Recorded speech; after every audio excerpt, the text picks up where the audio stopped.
사는 일은 누구나 힘듭니다. 상담과 강연 봉사 다니다가 만난 분들 모두 자기 인생이 제일 힘들었다네요. 그러나 세대별로 힘든 강도가 좀 다르죠. 아마 아들, 딸 육아부터 사회인으로 독립시킬 때까지가 제일 힘들지 않을까요? 30대, 40대, 50대를 아우르죠. 인생에서 가장 황금기이면서 동시에 돈도 제일 많이 들어가고 뼈 빠지게 일해도 밑 빠진 독에 물 붓기니까요. 또한 자녀 성적 때문에 갈등이 제일 심할 때이기도 합니다. 그 시기부터 알게 모르게 자녀와 멀어지기 시작하니까요. 우리나라 부모들은 예나 지금이나 자식 공부에 목숨 겁니다. 그러니 사교육 시장이 번창할 수밖에요. 저도 30년간 학원가에서 밥 벌어먹었으니 할 말 없지만요. 그놈의 좋은 대학이 문제죠. 어떻게든 인서울, 가능하면 스카이, 거의 모든 부모의 지상과제요 자식 키우는 목적이 돼버렸죠. 아이가 초등학생일 때는 서울 우유만 먹이죠. 서울대 가라고요. 그러다가 중학생일 때는 연세 우유로 갈아타죠. 성적 보니 서울대는 힘들 것 같으니까요. 얼마 못 가 건국 우유로 바뀝니다. 제발 인서울이라도 하자 이거죠. 그러나 고등학생이 되면 저지방 우유로 갈아탑니다. 제발 저기 아랫동네 지방대만큼은 가지 말자 이거죠. 우픈 얘기입니다. 황창현 신부님이 처음 하신 농담인데요. 그냥 농담으로만 들리지 않습니다. 여기 자녀 성적에 목숨 거는 40대 엄마가 있습니다. 제가 뼈 좀 때려드렸습니다. 시작할까요? 구독과 좋아요는 이 채널 주인장에게 큰 힘이 된답니다. 아시죠? 원장님, 강연 잘 들었어요. 재밌었고요. 오랜만에 맘껏 웃었습니다. 이 세상에 고민 없는 사람 없다고 하셨는데 저는 사실 고민이 없어요. 스트레스 받을 만큼 큰 고민은 없다는 말이죠. 남편은 대기업 부장이고요. 안양시에 번듯한 자가 아파트도 있고요. 중학교 2학년 딸과 초등학교 5학년 아들은 알아서 공부만 파고들죠. 늘 전교 상위권입니다. 남편이나 애들이나 여태 제 속 한번 제대로 썩여본 적이 없어요. 남편은 얼마나 자상한지 주말이면 꼭 애들 모자랑 공부 도와주죠. 우리 집은 대화도 많은 편이에요. 늘 웃음이 떠나지 않죠. 주변에서 저를 부러워해요. 전생에 나라를 구했냐는 사람도 있습니다. 하지만 우리 딸 연수련. 수련이 때문에 요즘 걱정이 좀 많아요. 이제 중3이 되는데 고등학교 입시 때문에요. 꼭 자사고를 보내고 싶거든요. 성적이 되니까요. 다만 일반 중학교에서 거둔 상위권이라 조금 불안하기는 해요. 특목중학교 보내려고 했는데 그만 떨어졌거든요. 자율중학교와 국제중학교를 딸이나 저나 무지무지 원했거든요. 일반 중학교랑 선생님들 수준과 공부시키는 스킬 자체가 다르잖아요. 그래서 원장님께 조언 듣고 싶어요. 일반 중학교 상위권과 특목중학교 상위권 학생은 아무래도 차이가 있을 것 같아서요. 우리 딸 수련이 초등학교 때부터 성적표와 생활기록부 4본 모두 갖고 왔어요. 살펴보시고 우리 딸 수련이가 어떤 자사고를 목표로 하면 맞을지 조언 좀 부탁드려요. 사실 목표는 있어요. 대한사관고등학교를 꼭 갔으면 해요. 될까요? 이 성적으로? 연수련의 어머니 강미란 씨와 2시간 정도 상담했습니다. 처음에 진지하게 물었죠. 왜 굳이 꼭 대한사관고등학교를 보내려고 하느냐고요. 강미란 씨는 거기 가야 서울대는 따놓은 당상이고 아이비리그의 명문대까지 노려볼 수 있잖아요. 그렇게 해맑게 대답했습니다. 저의 결론은 대한사관고등학교는 어림없다였습니다. 강미란 씨가 무척 놀라더군요. 입시 전문 컨설팅 받아본 결과 가능하다는데 왜 원장님만 불가하다고 하는지 이해 못하겠다고 뾰로통하더군요. 원장님이 아무리 30년간 학원가에서 입시 전문가였다 하더라도 지금은 은퇴하신 지 꽤 된 거로 아는데 최근 경향을 잘 모르셔서 그러는 거 아니냐며 대놓고 삐딱한 시선을 쏴댔죠. 저는 속으로 피식 웃었습니다. 거의 모든 부모가 긍정 상담을 해주면 역시 전문가라 속 시원한 상담을 받았다며 흡족해하고 부정 상담을 해주면 딱 연수련의 어머니 같은 반응을 보이죠. 그러나 제가 누굽니까? 뼈 때리는 원장 아닙니까? 입술에 침 발린 말은 못하니까요. 저는 찬찬히 설명했습니다. 수련이 중학교 2학년 때까지 성적이 상위권이기는 하지만 일반 중학교에서 전교 5등부터 10등을 왔다 갔다 하는 성적으로는 어림없고 설령 운이 좋아 막차 타고 입학했다고 해도 대한사관고등학교는 특목고 중에서도 톱이라 웬만한 수재급도 버티기 힘든 전국의 천재급 아이들이 모이는데 감당할 수 있겠냐고 반문했죠. 수련이는 공부에 있어서는 독하고 강한 아이라 해낼 거라고 믿는다네요. 불쾌감을 억지로 감추려는 강미란 씨와 어색하게 헤어졌습니다. 강미란 씨에게 해주고 싶은 말이 너무나 많았지만 더는 할 수 없었죠. 그래서 자녀의 성적과 입시 문제로 고민하는 부모들에게 제대로 뼈 때리는 조언을 드리려고 합니다. 지금부터는 강미란 씨 앞에서 못했던 이야기. 모든 학부모님께 드리는 이 채널 주인장의 충언입니다. 우리나라의 입시 제도는 일제강점기에 확립된 시스템에서 크게 벗어나지 못한 낡을 대로 낡은 구태의 산물일 뿐이죠. 30년간 학원가에서 일하며 수많은 변화를 지켜봤지만 근본적인 틀은 전혀 바뀌지 않았습니다. 해방 이후 세기가 바뀌었음에도 시험을 통한 줄 세우기와 선발만을 위한 전형은 그대로 이어졌죠. 심지어 중국도 과거의 구태를 그대로 답습하고 있습니다. 일제강점기 당시 조선 총독부는 조선인의 중등교육 기회를 확대한다고 했지만 실제로는 제한된 정원과 살인적인 경쟁률을 통해 소수의 인재만을 선발했죠. 경성 제1고보나 평양고보 같은 명문 학교는 40대 1의 경쟁률을 보이기도 했고요. 심지어 일본 대학에 입학하는 것보다 조선 고보에 입학하는 것이 10배는 어렵다는 말이 나올 정도였죠. 그러한 치열한 경쟁의 잔재가 현재까지도 우리 교육 시스템 곳곳에 깊이 박혀 있습니다. 객관식 오지 선다형 시험은 과연 무엇을 위한 것일까요? 단순히 채점을 쉽고 효율적으로 하기 위한 방편일 뿐 아이들의 진정한 학업 역량을 평가하거나 잠재력을 끌어내는 데는 한계가 명확합니다. 이러한 형태의 시험은 본질적으로 아이들을 줄 세우기 위한 목적 외에는 큰 의미가 없죠. 객관식 오지 선다형 시험은 지식의 암기 능력을 평가하는 데는 효과적일 수 있으나 비판적 사고와 창의적 문제 해결 능력, 논리적 추론 능력과 같은 미래 시대의 필수적인 역량을 측정하기에는 어림없습니다. 물론 객관적인 지표를 제공함으로써 평가 과정에서 갈등의 소지를 최소화할 수 있다는 장점은 있죠. 채점 과정이 명확하고 이해 제기가 어렵다는 점은 현재의 시스템에서 공정성을 확보하는 손쉬운 방법이니까요. 하지만 이러한 공정성은 진정한 교육적 가치와 맞바꾼 결과이고 초라한 산물입니다. 물론 현재 대입 수시 전형이 상당히 다양화되어 있기는 합니다. 논술과 구술, 토론과 면접 전형부터 시작해 학생의 잠재력과 특기를 발굴하기 위한 기발한 선발 제도가 존재하기는 합니다. 학교생활기록부 종합 전형 같은 경우 내신 성적뿐만 아니라 다양한 비교과 활동까지 평가하여 학생의 역량을 종합적으로 판단하려 노력합니다. 그러나 이러한 다양한 수시 전형들이 있음에도 불구하고 선발 인원이 워낙 적다는 근본적인 문제가 있습니다. 대부분의 학생은 여전히 내신과 수능이라는 거대한 산을 넘기 위해 고군분투하죠.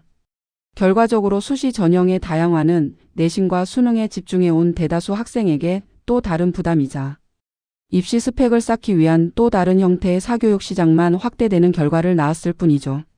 심지어 학생부 종합 전형이 도입되면서 내신뿐만 아니라 비교과 활동을 위한 사교육까지 경쟁적으로 늘어나는 추세니까요.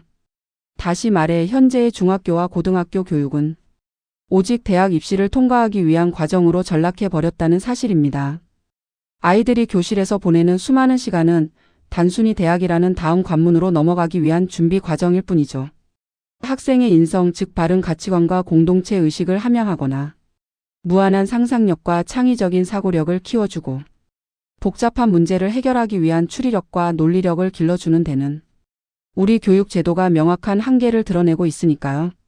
학원과 학교의 경계가 모호해진 지 이미 오래고 학교가 입시 학원의 연장선처럼 기능하는 모습을 보며 저는 늘 안타까웠습니다. 결국 학생들의 개별적인 성장과 발전보다는 획일적인 기준에 맞춰 성적을 끌어올리는 데만 집중하는 교육 시스템은 학생들을 절대로 행복하게 만들 수 없다는 사실입니다. 학원가에서 30년간 입시 전문가로 활동하면서 저는 대한민국의 교육 시스템은 왜 미국이나 유럽처럼 고도로 선진화된 입시 제도를 도입하지 못하는지 항상 의문이었습니다. 마땅한 대안을 찾기란 요원한 일일지도 모른다는 체념에서 저는 못 벗어납니다. 왜냐하면 근본적인 이유는 바로 우리나라 학부모들의 극성 때문이니까요. 학부모들은 눈꽃만큼이라도 공정하지 않다고 여겨지거나 객관적이지 않다고 판단되는 순간 언제든 현재의 오지 선다형 시험 방식이 그래도 가장 믿을 만하다고 생각할 것이니까요. 교권 추락의 원인 중 하나로 일부 학부모들의 지나친 민원이 지목될 정도로 학부모들의 영향력은 교육 현장에서 막대합니다. 이 극성이라는 단어 속에는 자식에 대한 지극한 사랑과 기대, 그리고 동시에 실패에 대한 뿌리 깊은 두려움이 복잡하게 얽혀 있습니다. 이는 사회 전반에 퍼진 학벌 지상주의와 불안감이 만들어낸 우리 사회의 그림자죠. 부모들은 자녀의 미래가 오직 좋은 대학 간판에 달려 있다고 믿으니까요. 간판을 얻기 위한 과정에서 조금이라도 불확실성이나 주관적인 평가가 개입되는 것을 용납하지 않으려는 경향이 강합니다. 객관식 시험은 결과가 명확하고 시비를 걸 여지가 적다는 점에서 공정해 보인다는 착시 현상을 일으켰죠. 하지만 그 공정함 뒤에는 아이들의 진정한 잠재력과 역량을 가로막는 무수한 제약들이 숨겨져 있습니다. 그렇다면 미국이나 유럽은 어떨까요? 그들은 학생의 성적만을 가지고 대입 자격을 결정하지 않습니다. 가르쳤던 선생님의 추천서와 심층적인 면접, 그리고 무엇보다 학생의 비판적 사고와 논리적 표현 능력을 평가하는 논술이 중요한 비중을 차지합니다. 그 중에서 제가 특별히 주목하는 것은 프랑스의 바칼로레아 논술입니다.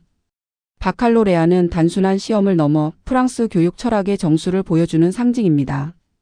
이는 프랑스 대입 자격시험의 철학 논술로서 학생들의 비판적 사고 능력과 논증 구성 능력을 심층적으로 평가하죠. 단순히 정답을 외우는 것을 넘어 광범위한 주제에 대해 자신의 견해를 논리적이고 주관적인 글쓰기로 풀어낼 것을 요구하죠. 바칼로레아의 철학 논술은 프랑스 고등교육 과정에서 가장 높은 비중을 차지하는 필수 과목입니다. 학생들은 단문의 논증형 문제나 주어진 텍스트를 비판적으로 분석하는 텍스트 논평형 문제 중 하나를 선택해 자신만의 깊이 있는 논술을 작성해야 합니다. 시험 문제들은 스스로 의식하지 못하는 행복이 가능한가? 꿈은 필요한가? 사랑이 의무일 수 있는가? 그런 식으로 삶과 존재에 대한 근원적인 질문들을 던집니다. 이런 질문들은 학생들에게 암기된 지식을 토해내라고 강요하기보다 자신의 내면을 깊이 들여다보고 삶의 경험과 지식을 바탕으로 사유하는 과정을 통해 답을 찾아가도록 이끌었습니다. 마치 인생을 탐험하는 철학자와 같은 태도로 시험에 임해야 하니까요. 우리나라 경우도 대입 논술 문제 중에 바칼로레아의 철학 논술과 견줄 만한 문제들이 꽤 있습니다. 예를 들어 2010학년도 상명대 수시 논술 문제가 대표적입니다. 질문은 2명의 신부가 있다. 이들은 담배를 피우면서 기도를 하는 것이 옳은지 아닌지의 문제에 대해 고민하다가 교황에게 편지를 썼다. 한 신부는 다음과 같이 질문했다. 기도하는 도중에 담배를 피워도 좋은지요? 이 질문에 대해 신부는 열과 성을 다해 기도에 집중해야 하므로 기도하는 도중에 담배를 피우는 것은 허락할 수 없다는 답장을 받았다. 다른 신부는 담배를 피우는 도중 기도를 해도 좋으냐고 물었다. 기도는 언제라도 할 수 있는 것이기에 가능하다는 답장을 받았다. 교황의 전혀 다른 답변에 대해 어떻게 생각하는가? 상명대 문제 어떻습니까? 정답이 따로 없기에 학생의 깊은 철학적 사고가 필요합니다. 바칼로레아 철학 논술의 취지와 맞아떨어지죠. 입시 논술 전문가들과 포럼을 열었을 때 저는 이 문제를 예로 들었죠. 우리나라 대입 논술 문제가 너무 어렵고 채점하기 쉽게 정답을 두고 있다는 심각한 문제점을 지적했는데요. 일부 교수들은 코웃음을 쳤습니다. 상명대학교 문제라 이거죠. 다시 말해 성적 떨어지는 아이들을 배려한 문제라는 겁니다.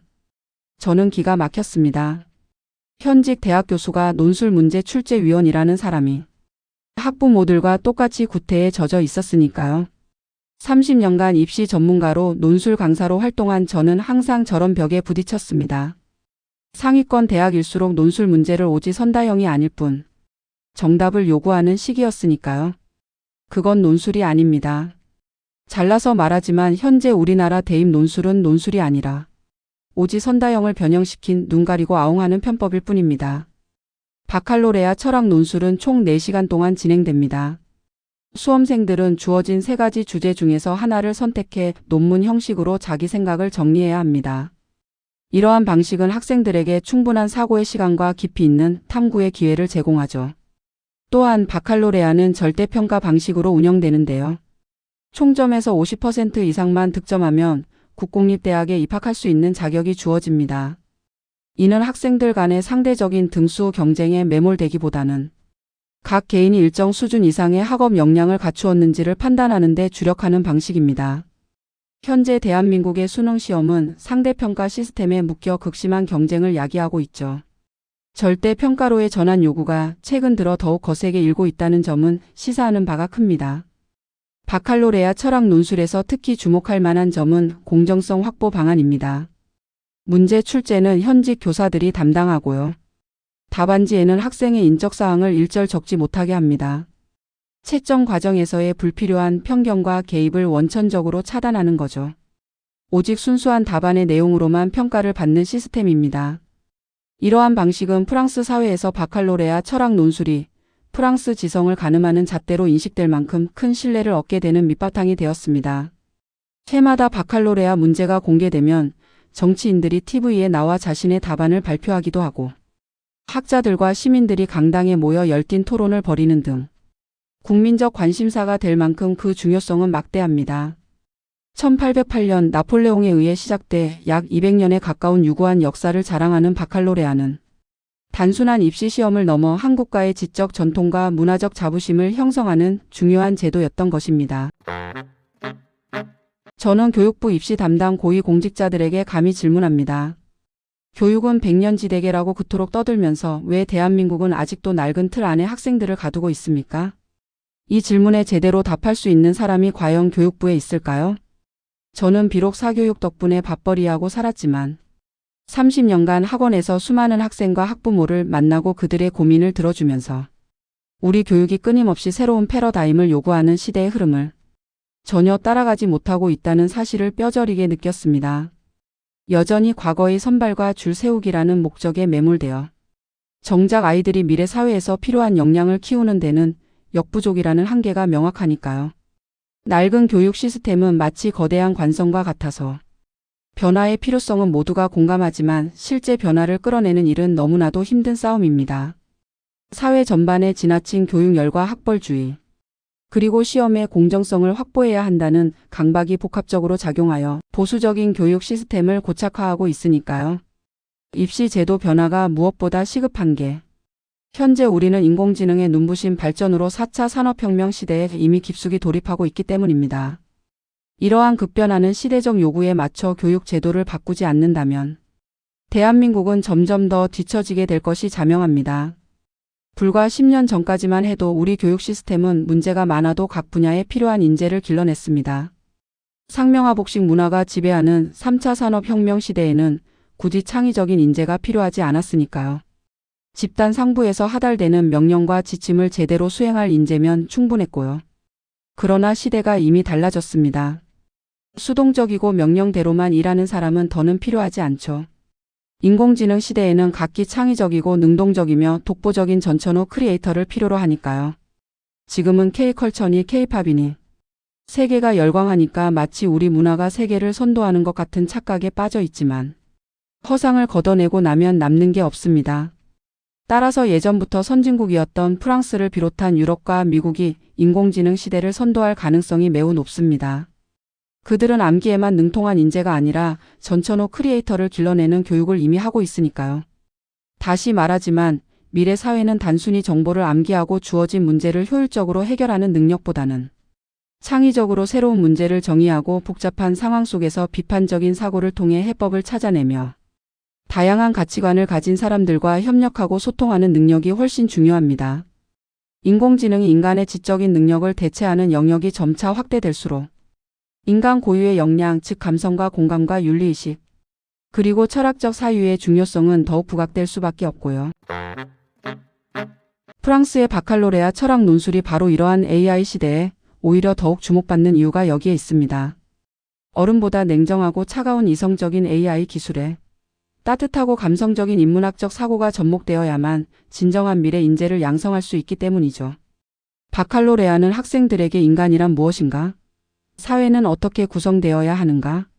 행복이란 무엇이며 어떻게 추구해야 하는가와 같은 본질적인 질문들을 던지면서 AI가 대신할 수 없는 인간적인 사유에 힘을 길러줍니다. 이런 인문학적 소양을 갖춘 인재들은 AI가 제공하는 방대한 데이터를 분석하고 활용하는 것을 넘어 그 데이터 너머의 의미를 파악하고 AI 기술이 가져올 윤리적이고 사회적 문제에 대해 깊이 성찰하며 인류의 가치를 드높이는 방향으로 기술을 이끌어갈 수 있을 겁니다. 지성과 감성, 이성과 인문학의 조화가 미래 시대의 핵심 경쟁력이기 때문이죠. 저는 감히 이 뿌리 깊은 우리 교육의 폐해를 깨부수지 못한다면 한국 교육의 미래는 결코 밝을 수 없을 것이라는 슬픈 확신을 가지고 있습니다.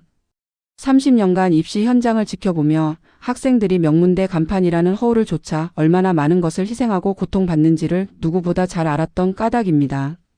대한민국의 교육은 대학 서열이라는 보이지 않는 족쇄에 묶여 진정한 배움과 성장의 기회를 빼앗기고 있다는 안타까움을 지울 수 없었습니다. 프랑스는 1968년 5월 혁명 이후 대학 서열화를 철폐하기 위한 과감한 교육개혁을 단행했습니다. 기존의 파리 대학교를 해체하고 파리 1대학부터 파리 13대학까지 13개의 독립적인 대학으로 나누었죠. 단순한 명칭 변경이지만 학벌주의를 타파하고 모든 대학에 동등한 가치를 부여하려는 강력한 시도는 성공했죠. 이는 당시 프랑스 사회의 지배적이었던 엘리트주의와 학벌주의를 근절하고 고등교육의 기회를 대중화하려는 목적을 가지고 있었습니다. 이러한 평준화 정책은 과거의 서열 체제를 허물고 특정 대학이 갖는 권위와 상징성을 약화하려는 국가적인 노력이었죠.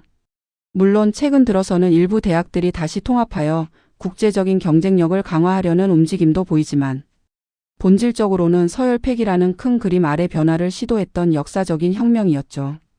하지만 대한민국은 프랑스와는 또 다른 현실에 직면해 있었습니다. 바로 학생 수에 비해 너무 많은 대학교가 존재한다는 사실입니다. 저출산 현상이 심화하면서 학령 인구는 급격히 감소하고 있는데 대학 정원은 그 속도를 따라가지 못하죠. 그로 인해 지역 대학들은 신입생 모집에 어려움을 겪고 있으며 심지어 폐교 위기에 처하거나 통폐합되는 사례가 늘어나고 있죠. 이러한 상황 속에서 정부 차원의 과감한 통폐합이 절실히 요구되고 있습니다. 단순히 몇 개의 대학을 합치는 수준을 넘어 대한민국의 고등교육 지형 전체를 새롭게 재편할 필요가 있죠. 저는 지금 이 오디오북을 듣고 계신 구독자들께 감히 질문을 던집니다.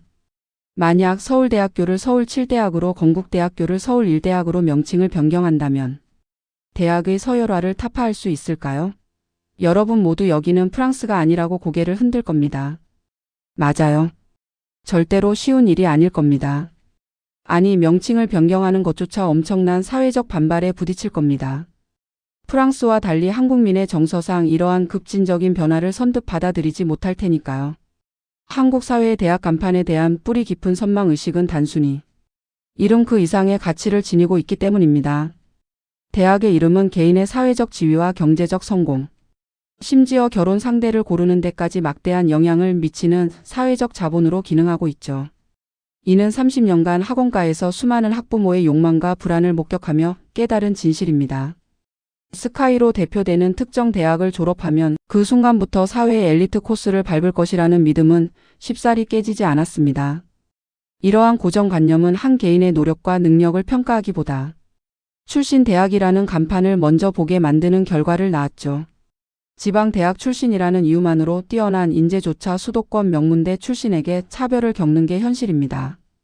그렇다면 이처럼 거대하고 복잡한 교육 시스템의 문제를 해결하기 위해 무엇부터 시작해야 할까요? 대학의 통폐합, 서열화 폐기, 입시제도 선진화라는 거시적인 변화보다 훨씬 더 중요하고 근본적인 것이 있습니다. 그것은 바로 학부모들의 인식을 바꾸는 일입니다. 학부모의 인식 변화 없이는 어떠한 제도 개혁도 성공하기 어렵습니다. 30년 교육 현장 경험에서 우러나온 저의 통찰입니다. 교육은 제도와 사람 두 개의 축이 함께 움직여야 비로소 제대로 된 방향으로 나아갈 수 있기 때문입니다. 무엇보다도 사회적으로 만연한 간판에 대한 선망의식을 고쳐야 합니다. 이는 단순히 학부모 개인의 문제만을 의미하는 것이 아닙니다. 우리 사회 전체에 뿌리 깊게 박힌 학벌 지상주의 문화를 개선하는 것이 시급합니다. 학벌이 개인의 모든 걸 대변하는 시선에서 벗어나 각자의 능력과 인성과 경험을 존중하는 사회적 분위기를 조성해야 할 때니까요. 또한 기업체 역시 인재 선발 시스템을 근본적으로 바꾸어야 합니다. 현재 많은 기업은 여전히 특정 대학 출신을 무조건 우대합니다. 이른바 지방대 출신은 아예 서류 전형 과정에서 쳐다보지도 않는 관행을 고수하고 있죠. 이는 단순히 지원자의 능력만을 보지 않고 학교 간판이라는 편견에 사로잡혀 인재를 놓치는 우를 범하는 일입니다. 이러한 낡은 관행을 과감히 타파해야만 합니다. 가능하다면 기업체 입사 시험 또한 프랑스 바칼로레아처럼 철학 논술과 토론을 포함한 면접 등을 도입하여 지원자의 비판적 사고와 문제 해결 능력 그리고 소통 역량을 심층적으로 평가해야 합니다. 나아가 가르쳤던 선생님의 추천서까지 고려하는 방식으로 바뀌어야만 하죠. 이는 단순한 스펙 나열을 넘어 지원자가 학창 시절 동안 어떠한 가치관을 가지고 어떤 노력을 해왔는지, 그리고 동료 및 사회 구성원들과 어떻게 상호작용해왔는지를 종합적으로 판단할 수 있는 중요한 지표이기 때문입니다. 교육부는 고민해야 합니다. 어떻게 학부모들의 인식을 바꿀지 말이죠. 그러나 현실은 쉽지 않죠. 대한민국 학부모들의 교육관은 철옹성이니까요. 내 자식만 잘 되면, 내 자식만 스카이 나오면, 내 자식만 대기업 들어가면 만사 오케이라는 극단의 이기주의가 이미 깊이 뿌리내렸으니까요. 그러나 지속적으로 홍보하고 방송 프로그램을 통해 끊임없이 이 문제를 다루면 변화는 반드시 올 겁니다. 내 아이의 성적보다 인성이 더 중요하며 아이가 그저 행복하게 공부하도록 배려하는 것만이 진정한 사랑임을 깨닫게 되겠죠. 부모가 자녀의 행복을 진정으로 위한다면 숫자로 된 성적표나 화려한 대학 간판보다는 아이의 마음을 들여다보는 것이 먼저니까요. 아이가 배우는 과정에서 즐거움을 느끼고 자신의 흥미를 찾아 성장해야 합니다. 행복한 아이가 건강한 성인으로 자라니까요. 아무리 IQ가 높아도 스카이를 나와도 대기업에 들어가도 행복하게 성장하지 못한 아이는 절대로 행복하지 않습니다. 또 특목중과 특목고를 발판 삼아 스카이에 가는 것이 결코 아이의 행복과 연결되지 않는다는 사실을 부모님들이 알아야 합니다. 사회적으로 특목고나 자사고는 명문대 입학의 지름길이라는 환상에 쌓여 있지만 그 이면에는 보이지 않는 희생과 고통이 따랐습니다. 현실을 직시하면 자사고를 비롯한 특목고에 모인 아이 중 약 70%는 오히려 깊은 절망감에 빠집니다. 왜냐고요? 그곳은 전국 각지의 수재급과 천재급 아이들이 모두 모여 치열하게 경쟁하기 때문입니다. 일반 중학교에서 학원을 통해 만들어진 성적으로 겨우 턱걸이 입학한 아이들은 처음부터 게임이 되지 않는 현실에 직면하게 됩니다. 치열한 경쟁 속에서 자신의 존재감을 잃고 자존감에 깊은 상처를 입는 경우가 허다하죠. 상위권에 들지 못하는 학생들은 극심한 스트레스와 압박감에 시달리게 되죠. 결국 이러한 아이 중 상당수는 학업 부적응을 겪다가 일반고로 전학하는 경우가 꽤 많고요. 이러한 현실에도 불구하고 부모들의 생각이 바뀌지 않는다면 입시 학원들만 영원히 배를 불리게 될 것입니다. 저는 제 입으로 이런 말할 때가 솔직히 제일 민망합니다. 저 역시 학원가에서 30년간 밥벌이 했으니까요. 그러나 사실 학원들은 부모들의 불안감을 자극하고 합격이라는 달콤한 유혹으로 막대한 사교육 시장을 유지할 뿐입니다. 그게 현실입니다. 깨어있는 학부모 여러분. 더 이상 사회가 입시 제도가 바뀌기만을 기다리지 마십시오. 이제는 먼저 스스로 변화해야 할 때입니다. 기억하십시오. 아이가 행복하지 않다면 특목중도 특목고도 심지어 꿈에 그리던 서울대학교 간판마저도 그저 허울일 뿐이라는 사실을요. 어떠셨나요? 학원가 출신 주제에 뭐 대단한 대학의 대단한 교수도 아니면서 너무 거창하게 떠들었나요? 댓글 주시면 꼭 답글 달겠습니다. 고맙습니다.